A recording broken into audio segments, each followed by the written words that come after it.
Hey everyone, welcome back to Measuremix. Today I'm doing a voiceover because this is just a quick little fun video that I actually recorded this a few weeks ago and decided that I would upload it today.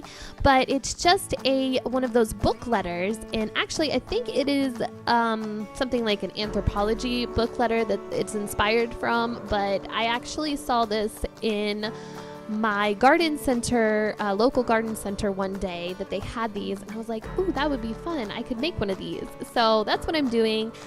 I found this book at Goodwill, and I'm just tracing out the letter Z onto it so that way I know where to make my cuts.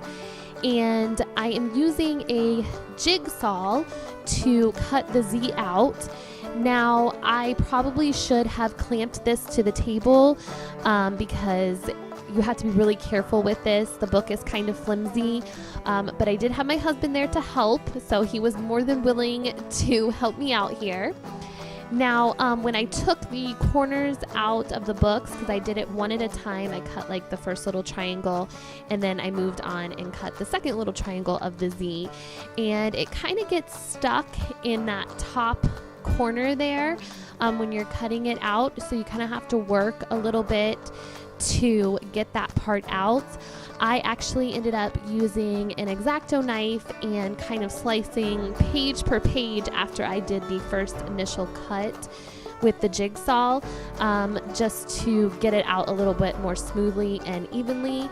But it just took an extra few little minutes to get that piece out, and I think it turned out really cute in the end.